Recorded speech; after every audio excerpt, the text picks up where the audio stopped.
Take one.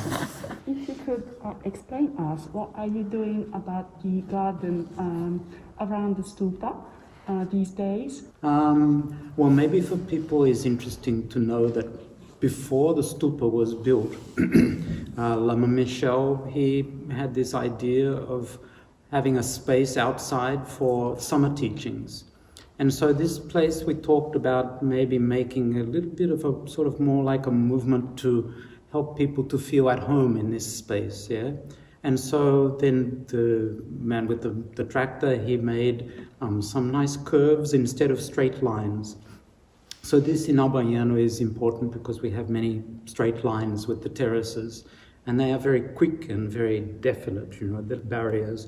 So in the stupa, after Rinpoche died, the stupa became part of the outside area for the summer teachings, which is wonderful because the summer teachings is down and then the stupa is up and then we have the temple. So we have this connection between the different elements in the landscape. And this is important because this is the way that nature works. This way that there is a type of communication that involves more curves than straight lines. So with the garden around the stupa, firstly we need to remember the stupa, when you go to a stupa, in many different places, you need space. Sometimes you have a ceremony there and there are many people, and when there are many people, they see nothing. They are just together, and they move sort of like a group of animals, and so they don't see anything. So we can't have anything really close. We can't have a garden near the stupa. But we can have around, we can have below the stupa, and then above the stupa as well. So we have like a background or a scenery for the stupa, which is very special because we have the forest at the back, and in the forest we have now some plants that are garden plants that like this sort of environment. So we have some camellias and rhododendrons, some flowers that will appear in the forest from time to time. And so we have sort of like some transparency behind the stupa, between the stupa and the sky, between the stupa and the temple as well.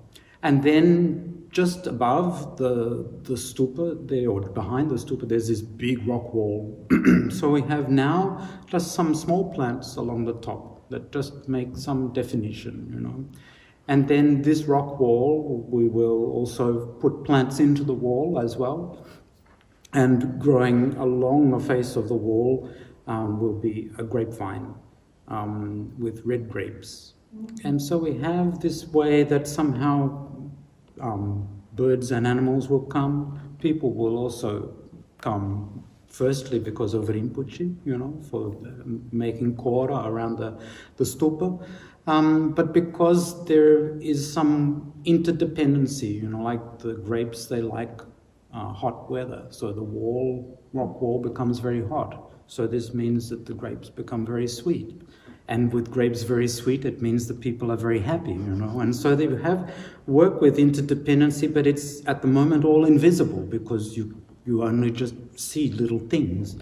So we have these like arms coming out from the stupa, which are the old terraces that were made many centuries ago, but we are changing them a little bit. We are keeping the terrace, but also planting fruit trees and flowers, some roses, some grapes, some figs, many different flowers together, so that as people come, somehow they come and they are a little distracted, They come with a purpose to the stupa, but somehow look at this.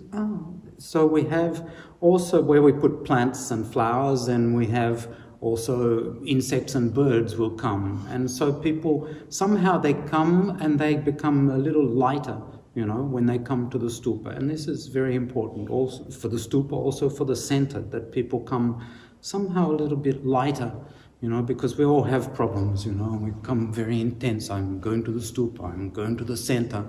And this in our mind sometimes becomes very heavy, very intense.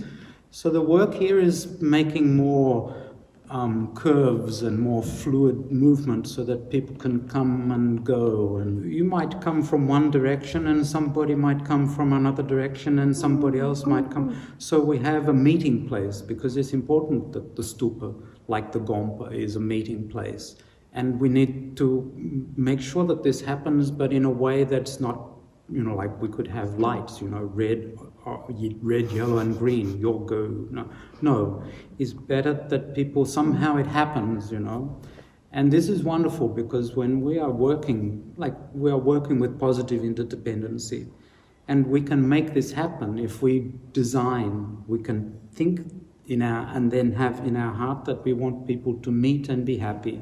That's why we have the temple like this. But we can do this in many places. So with the stupa is also very important that people meet and are happy there. But somehow we need to have a clever way to make this happen. And so we make the pathways just coming up and down and going around, and we plant flowers and plant strawberries and plant grapes, and somehow people come and then they meet there. So this is most important for the stupa. Oh, thank you.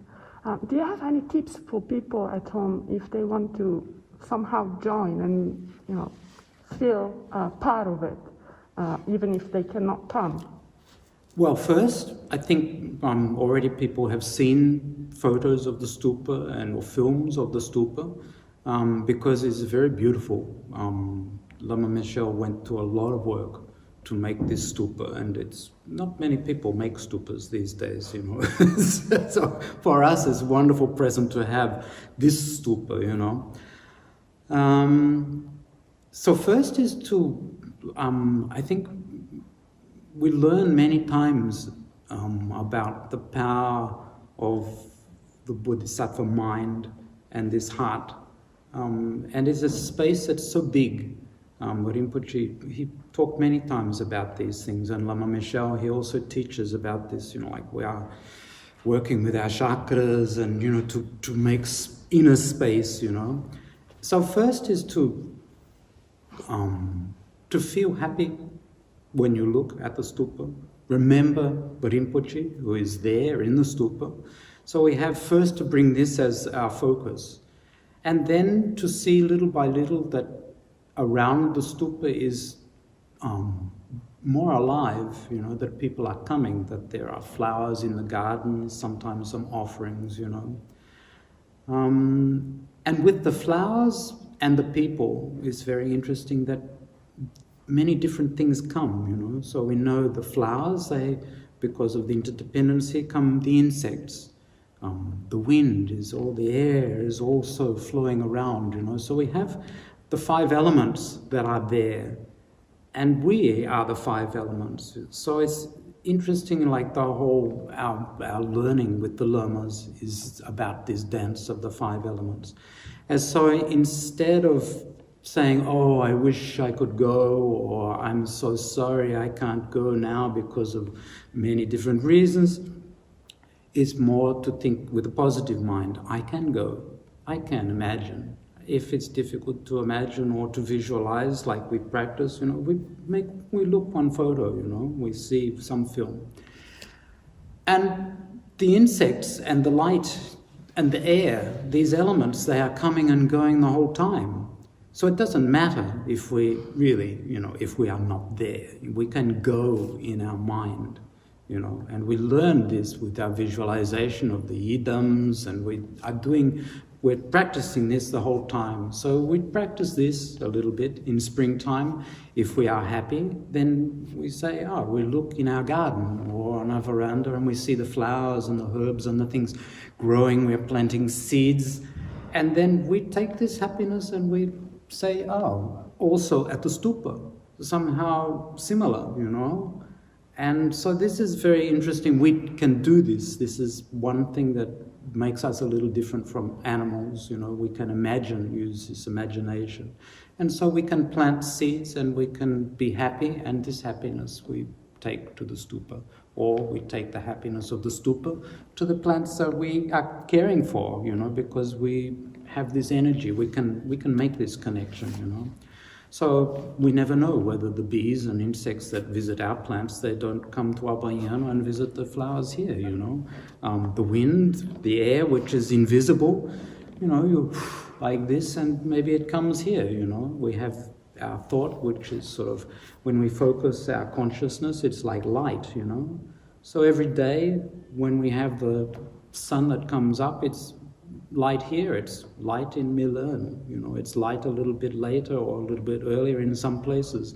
So nature doesn't make this separation. Our mind makes separation, but nature has no separation. So we use this and say, okay, I'm going to the Stupa now. I'm closing my eyes, I'm going to the Stupa. I'm going to the temple. And for sure, you will find somebody there. Thank you so much, Pete. Okay. Just for people who doesn't know you, who are you and how it happens that you know so many things about nature and humans and nature? Well, I was born in Australia and have lived in many different places. My life has been nature. I find that somehow I understand nature more easily than people. And so now I'm part of Sangha, together with Bell, Lama Minshaw's mother, and then I came to Buddhism as a disciple of Rinpoche maybe 18 years ago. When he gave me my name, it made more sense, my understanding of nature. And I brought together the connection with the elements. I work very much with the 5 elements as a way to understand things. Lama Michel has taught me to slow my mind, to be more confident, of not worrying so much about doing things. And so together these things, they come, and the nature talks to me. And it's not the whole time like a thing that's going on, you know, I could go crazy if it was talking to me the whole time. But when I focus my mind, which is, you know, like we all know, it's not so easy to focus on. When I focus my mind, then just things, it's like opening a page of a book and just things come, you know. And sometimes it's different with different people. You know, like now, here, we are talking together, sharing this moment, and I didn't think any of these things that I would say. It just comes because of the conditions. And so, wow, incredible. So I'm just a disciple like the rest of the Sangha. We are developing our capacities, but just I like more plants and animals. People I am learning to love. So that's me. Thank you, Pete.